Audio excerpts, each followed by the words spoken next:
दूसरी बात, बहुत सारे भगत भाई बहनों के व्हाट्सएप पर मैसेज आते हैं, क्योंकि दास ने मोबाइल वगैरह तो बंद कर रखे हैं। आजकल इन मोबाइलों में ज़्यादातर बकवादें आती हैं, बकवादें, क्योंकि ज्यों ज्यों ये युग परिवर्तन का समय बढ़ेगा, निकट आ रहा है, त्यों त्यों भाई और बहनों ये काल अपने सारे अस्त्र शस्त्र प्रयोग करेगा। आज आप 2 मिनट के लिए फेसबुक खोलिए, 2 मिनट के लिए यूट्यूब खोलिए, दुनिया भर की अश्लील ऐड, दुनिया भर के लोग ना जाने 2 पैसे कमाने के लिए कैसे कैसे भद्दे भद्दे अश्लील वीडियो डाल रहे हैं। लड़कियां छोटे छोटे कपड़ों में अपने अंगों का प्रदर्शन कर रही हैं ताकि लोग उनके वीडियो देखें, उनको फेसबुक से यूट्यूब से पैसे मिले। तो ये काल प्रेरणा है, ये काल करवा रहा है।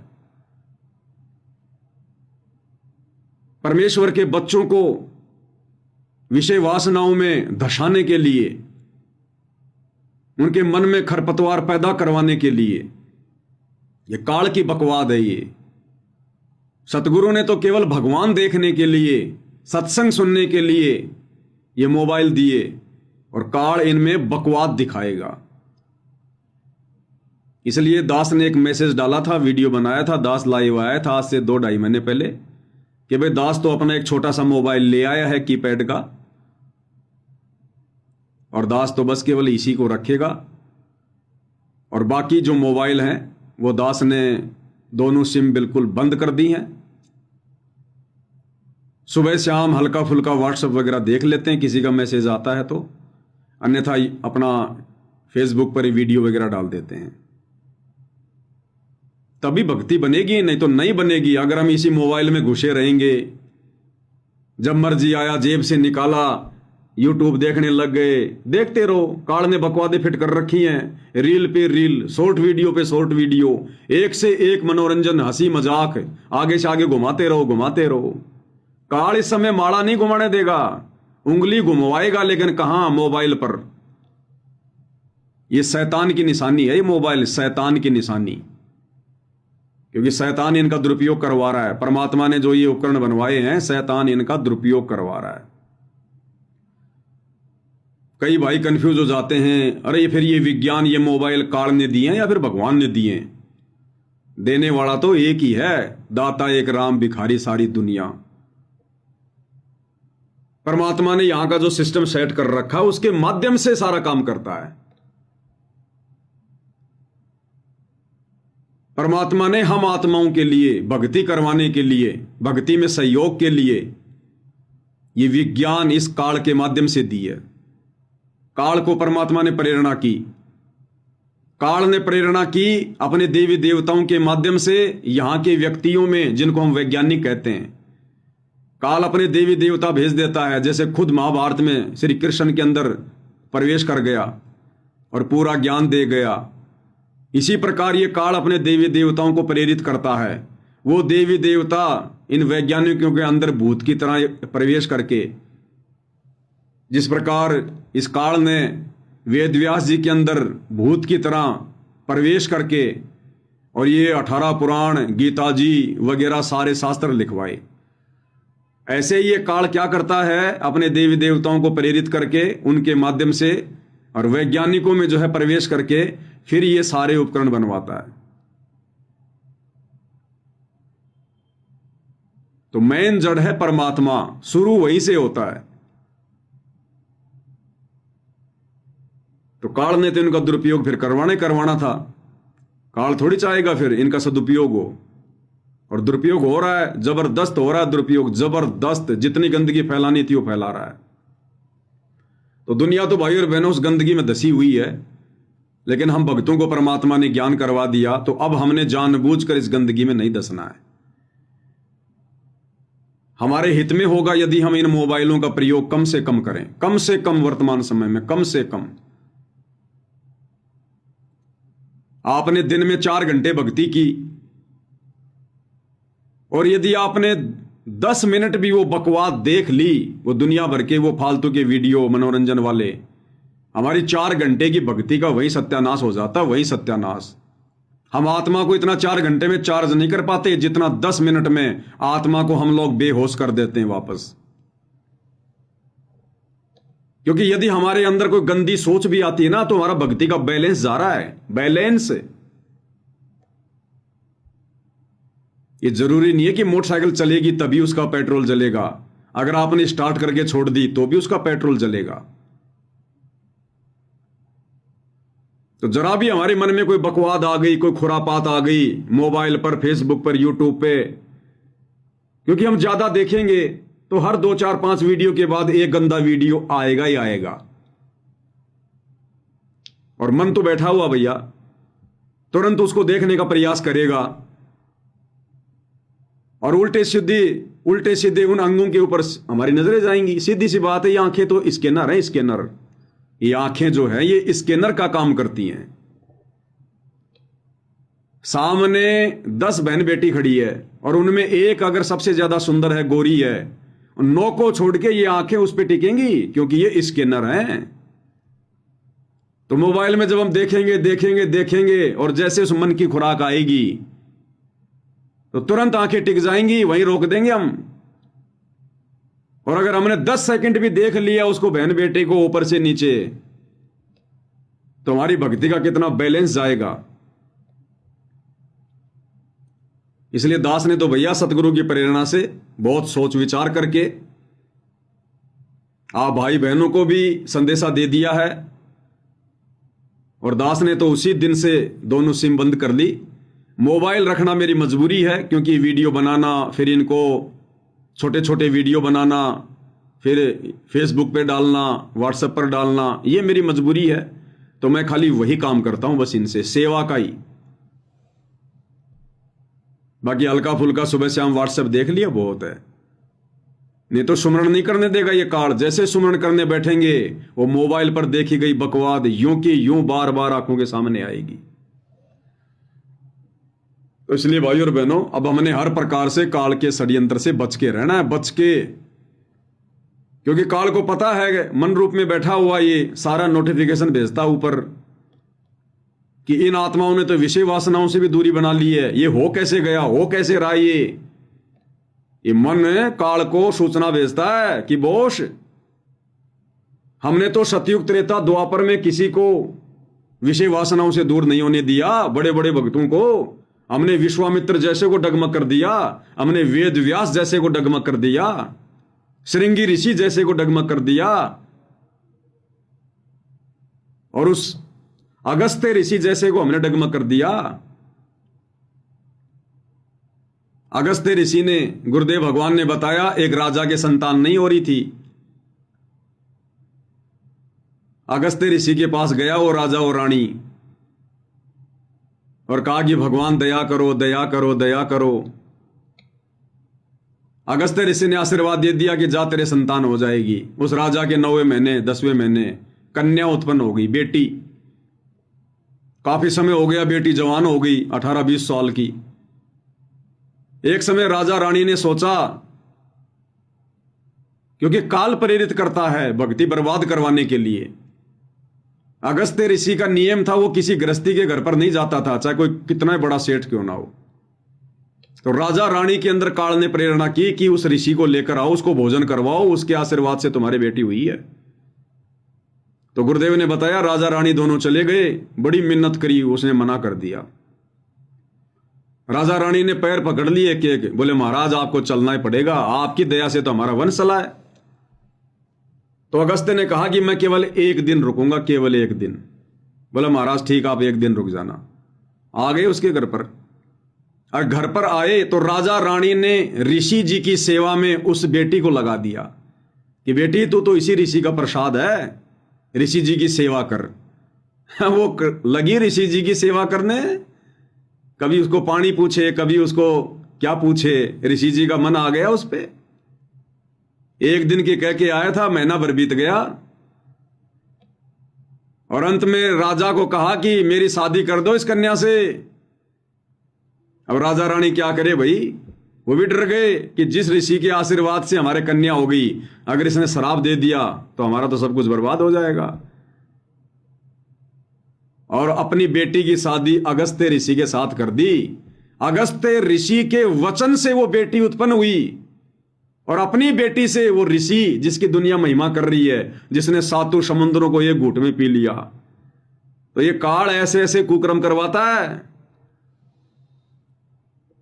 तो मन काल को नोटिफिकेशन भेजता कि बॉस ये क्या माजरा है, क्या चल रहा है ये धरती पर कलयुग में, और ऐसी ऐसी आत्माएं युवा अवस्था में भाई बहन के रिश्ते बन रहे हैं पति और पत्नी के बीच में। बॉस ये क्या चल रहा है, मेरा तो दिमाग घूम रहा है। हमने सतयुग में नहीं छोड़ा किसी को, इतना अच्छा वातावरण था। ये कौन है ये? तो क्या काल चद्दर ओढ़ के सो रहा है क्या? उसको पता नहीं है क्या? उसने तो वचन लिया था कि भगवान चौथे युग में जितने मर्जी जीव ले जाना। तो भैया इतनी आसानी से वो हमारे को पतिव्रता धर्म पर रहने देगा क्या? विषय वासनाओं से दूर रहने देगा क्या? गंदगी और खुरापात से दूर रहने देगा क्या? इसलिए उसने इन मोबाइलों में बकवाद भरवा दी दुनिया भर के लोगों से। बकवाद, लज्जा और शर्म की कोई चीज ही नहीं है। अच्छे अच्छे घरों की बहन बेटियां, अच्छी अच्छी लड़कियां आधे आधे कपड़ों में कभी अपने स्तन दिखाती हैं, कभी अपने पैर दिखाती हैं। कैसे कैसे वीडियो बनाए जा रहे हैं केवल लोगों को दिखाने के लिए, दो पैसों के लिए। इज्जत बेच खाई इंसान ने, इज्जत, अपनी इज्जत का ग्राहक खुद ही बन रहा है। तो भाई और बहनों, ये अब हमारे मतलब की चीजें नहीं है ये मोबाइल वगैरह। हमारे मतलब की थी, हमें सतगुरु ने समझा दिया, सारा ज्ञान दे दिया, सारा जमेला बता दिया। अब हमने सत्संग और भक्ति दो चीजों से ज्यादा लगाव रखना है। हमने इन फालतू के वीडियो से, शॉर्ट वीडियो से, रील वगैरह से कोई मतलब नहीं रखना हमने। बची कुची जो कसर है अब ये काल इन सतलोक आश्रमों में पूरी करवा रहा है। वीडियो बनवा बनवा के, फिल्मी गाने बनवा बनवा के, लड़कियों के सुंदर सुंदर लड़कियों के वीडियो बनवा बनवा के, कभी कोई दहेज के ऊपर बनाएंगे 1 घंटे का वीडियो, कभी किसी के ऊपर, उनमें फिल्मी गाने ठोक दिए जाते हैं। सुंदर सुंदर लड़कियां बना दी जाती एआई से, ताकि भक्तों का मन मचले, रमेणी करने की प्रबल इच्छा हो कि शादी तो करनी चाहिए। जैसे उस ऋषि ने, सोबरी ऋषि ने मगरमच्छ के बच्चों को देखकर, मगरमच्छ के परिवार को देखकर और मन में शादी करने की ठान ली। तो इन आश्रमों में ये वीडियो देख देख के, इन वीडियो में एआई से बनाई गई सुंदर सुंदर स्त्रियां देख देख के इन भक्तों के मन में भी काल सोबरी ऋषि जैसी प्रेरणा करेगा कि रमेणी तो होनी चाहिए। रमेणी बिना क्या जीवन, अधूरा है, ग्रस जीवन तो मैंने भोगा ही नहीं। ये हो रहा है। तो काल चिंतित है कि ये हो क्या रहा है, ये कौन है, ये क्या है, ये सत्सेवक वगैरह। तो भाई कोशिश तो पूरी करेगा ये। और अब इस स्थिति में आकर, साथ संगति से इस स्टेज पर आकर कोई मंद बुद्धि निर्भागी प्राणी होगा जो काल के जाल में फंसेगा। तो भाई इन मोबाइलों का ज्यादा यूज मत करो। अगर आपको ज्यादा ही आपका यूज होता है मोबाइलों का, तो मेरे भाई फिर भी बात करने के लिए एक कीपैड का मोबाइल ले लो, छोटा सा, 1000, 2000 का, 4000 का, जैसी भी आपकी आर्थिक स्थिति है। बातचीत करने के लिए छोटा मोबाइल रखो अपने पास में, और उस मोबाइल को साइड में रखो, जेब में, जब आवश्यकता हो तभी खोलो। और जिस काम के लिए खोल रहे हो वो काम करते तुरंत बंद करके जेब में डाल लो। बातचीत करने के लिए छोटा कीपैड का मोबाइल ले लो अगर अपनी भलाई चाहते हो तो। अब नहीं तो सबकी गंदी आदत है, मोबाइल उठाया, सबके पास ये लंबे लंबे मोबाइल हो गए, जेब में डाला, और जैसे ही किसी का फोन आया तुरंत निकालेंगे। हाँ जी, बातचीत तो की आपने मुश्किल से 1 मिनट, और जैसे ही फोन कटा उसके बाद क्या करेंगे, काल प्रेरणा, फिर उसका लॉक खोलेंगे, फिर उसमें फेसबुक देखेंगे, 5 मिनट तो वहां खा जाएंगे, फिर यूट्यूब पर देखेंगे, फिर लास्ट में याद आएगा व्हाट्सएप पे कोई मैसेज तो नहीं आया किसी का, फिर व्हाट्सएप खोलेंगे, व्हाट्सएप पर फिर कोई फेसबुक का लिंक आ गया, फिर फेसबुक पर भाग जाएंगे। तो कितना समय बर्बाद कर दिया इसने हमारा। फोन आया, बात हुई 1 मिनट, और उसके बाद हमारी 10-15 मिनट खा गया फालतू की बकवाद में। फिर जैसे नोटिफिकेशन आया मैसेज का, तुरंत जेब से निकालेंगे, किसका आ गया मैसेज, आ गया कंपनी, वो कंपनी का है, कोई बात नहीं। फिर फेसबुक खोल लेंगे, फिर व्हाट्सएप खोल लेंगे, फिर गई हमारी 10 मिनट। तो यदि हम एक कीपैड का मोबाइल ले लेंगे ना, कीपैड का नॉर्मल मोबाइल लेंगे, कीपैड का भी बिल्कुल नॉर्मल वाला, जिसमें ना फेसबुक चले ना जिसमें कोई यूट्यूब चले, वो केवल बातचीत तक ही सीमित रहेगा, केवल बातचीत तक। क्या देखोगे उसमें, कुछ है ही नहीं देखने को। फोन आ गया, उठा लिया, काट दिया, फिर जेब में डाल लिया, उसमें देखने को कुछ है ही नहीं, बकवाद है ही नहीं उसमें। तो कितना समय बचेगा हमारा। और ये समय तो बचाना हमने, ये वर्तमान का जो वक्त है, ये समय और शवासों की ही तो हमने बचत करनी है। और काल इसी को तो बर्बाद करवाएगा। सबसे बड़ा धन हमारे पास में यही तो है, समय और समासें, और इसी को काल मोबाइलों से बर्बाद करवाएगा। तो भैया दास ने तो उसी दिन से एक मोबाइल ले लिया, नोकिया का छोटा सा कीपैड वाला। नई दास ने एक सिम ले ली, और 2-4 भगत जो मेरे संपर्क में रहते हैं, बस केवल उन्हीं को मैंने वो नंबर दिए हैं। बाकी संगत को क्या मतलब मेरे नंबरों से, संगत को क्या मतलब मेरे से बात करने से। मैं संगत का कोई रिश्तेदार नहीं, मेरा विशेष कोई लेना देना नहीं है। संगत के सामने परमात्मा ने दास को जिस कार्य के लिए खड़ा किया, वो कार्य दास लाइव आके कर रहा है। बस इतना ही संबंध होना चाहिए। फालतू की यारी दोस्ती रिश्तेदारी नहीं चलती भक्तों में। सतलोक जाना है, यहां उलझा के रख देगा काल। तो संगत की सेवा में परमात्मा के आशीर्वाद से दास लाइव आ रहा है। कोई भी पॉइंट होता दास आपके सामने रख देता है, वीडियो बना बना के डाल ही रहा है। और मेरे से क्या बात करनी है, मैं तो अपने घर वालों से बात नहीं करता। ये दास तो अपने घर वालों से ही बात नहीं करता। 2-2 दिन बीत जाते हैं, 3 दिन बीत जाते हैं।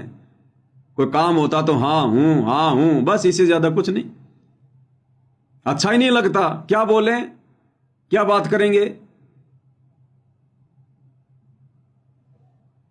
तो भाई और बहनों, अगर बचना है तो हमने तरीके अपनाने पड़ेंगे।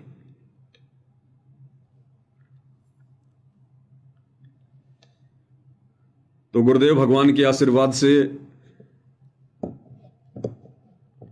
जो भी कोई छोटी मोटी बात होगी भाई और बहनों, दास लाइव आकर आप जियों के सामने विचार रख दिया करेगा। स्वीकार करना ना करना, सावधान होना ना होना, ये भैया भगत भाई बहनों के अपने ऊपर है। जबरदस्ती का मार्ग नहीं है, स्वतंत्र मार्ग है ये।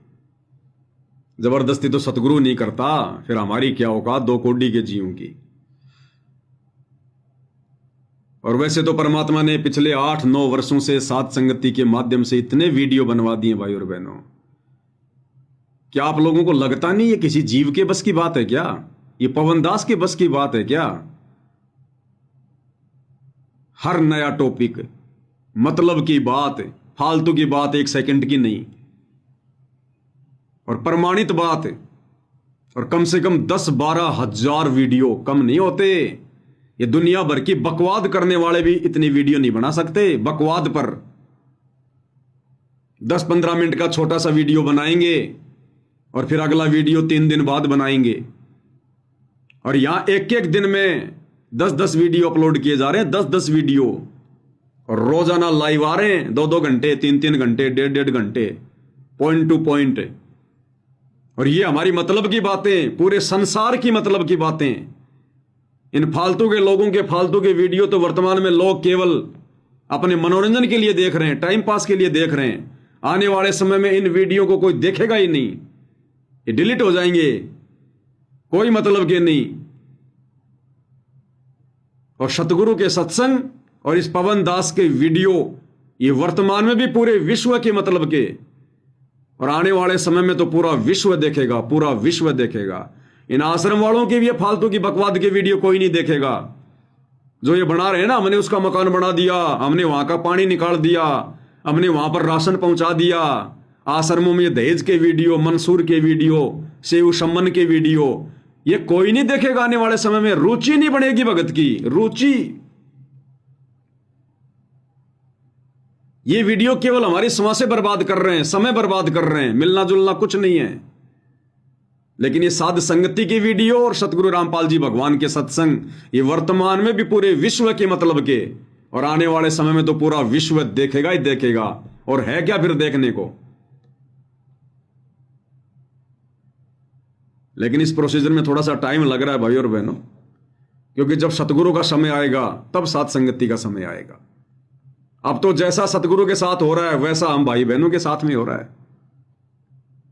जैसा व्यवहार दुनिया सतगुरु के साथ कर रही है वैसा ही व्यवहार दुनिया हमारे साथ में कर रही है। दुनिया सतगुरु को नहीं समझ रही, संगत सत्सेवकों को नहीं समझ रही, जबकि सतगुरु दुनिया के हित में दिन रात चिल्ला रहे हैं। ऐसे सत्सेवक भाई बहन संगत के हित में चिल्ला रहे हैं, लेकिन उधर दुनिया की आंखें बंद, इधर संगत की आंखें बंद।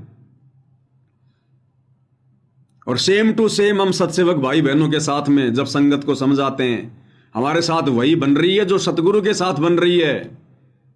क्या कह रहे हैं सतगुरुदेव भगवान कि जब भी ये दास किसी को समझाने का प्रयास करता है तो वो सिर आ जाता है। सिर, तू कहां से ये ज्ञान ले आया, तू क्यों बोल रहा है ऐसी बातें? तो वही भाई और बहनों हम सत्सेवकों के साथ बन रही है। क्यों? क्योंकि हम सतगुरुदेव भगवान के पद चिन्हों पर चल रहे हैं, पद चिन्हों पर। कोई गलत दिशा में सफर कर रहा है गाड़ी में, सुनिए, दिशा में सफर कर रहा है गाड़ी में, कार में अपनी, से कोई गलत दिशा में सफर कर रहा है गाड़ी में, कार में अपनी में, या वैसे पैदल, तो वो जब जिस दिशा में जा रहा है वो सही मानकर स्पीड खींच रहा है, और उसको कोई रास्ते में ये कह दे कि तेरा मार्ग गलत है, तो बुद्धिमान व्यक्ति तुरंत रुक जाता है कि सचमुच में गलत जा रहा हूं। तो फिर वो तसल्ली करता है और फिर वापस मुड़ जाना चाहिए जब ये पता लग जाए मैं गलत जा रहा हूं। इस अध्यात्म मार्ग में ये दास ये देख रहा है कि ये दास जिसको भी कहता है कि तेरा भक्ति मार्ग ठीक नहीं है, तो वो शर हो जाए है, बल्कि उल्टा 36 बात बना देगा, पता नहीं क्या क्या बकवाद करने लग जाएगा। फिर इसका मतलब बुद्धि तो आपने गिरवी रख दी अपनी। जब इस दास ने ये कहा है कि सब संतों के पास भक्ति मार्ग नहीं है, तो इसमें लाने देने की क्या जरूरत है? अपना टटोलना चाहिए, वो मार्ग में क्यों गलत कहा इसने। तो हम तो उस मुसाफिर जैसी भी, उस यात्री जैसी भी बुद्धि ना रखते। वो बुद्धिमान है, जा रहा हूं और किसी ने कह दिया गलत मार्ग है, तो वहां सोचना चाहिए, उसने बैठ के खड़ा ब्रेक लगा देनी चाहिए, 100 तसल्ली करके आगे चलना चाहिए। हर तुम उसके साथ झगड़ने न तैयार हो जाते हो, क्यों गलत बताता है? तो अध्यात्म मार्ग की बुद्धि तुमने गिरवी रख रखी है, सत्कर मान लेना। ठीक यही भाई और बहनों इस पवन दास के साथ में हो रही है, जो सतगुरुदेव भगवान के साथ में हो रही है। सेम टू सेम इन आश्रम वालों को, अपने गुरु भाई बहनों को जो भेड़ चाल में चल रहे हैं, जब इनको समझाने का प्रयास करते हैं तो सिर हो जाते सिर। तो कौन होता है हमें समझाने वाला, हमें बताने वाला? कौन होता है तू? तो इन लोगों ने भाई और बहनों अध्यात्म बुद्धि को गिरवी रख रखा। गिरवी नहीं तो विचार करना चाहिए, बंदा ऐसा क्यों बोल रहा है, ये भगत ऐसा क्यों बोल रहा है, इसका क्या स्वार्थ है? उनको विचार करना चाहिए, रुकना चाहिए कि भाई तूने ऐसा कहा तो क्यों कहा, इसके पीछे रीजन क्या है। और ये तो सिर आ जाते हैं उल्टे। तो अध्यात्म मार्ग में इनकी बुद्धि गिरवी रखी जा चुकी है काल के हाथों, आश्रम वालों की, आश्रमों से जुड़ी संगत की। तो भाई और बहनों जब सतगुरु का समय आएगा जो निर्धारित है, उस समय फिर हम सत्सेवकों का समय आएगा।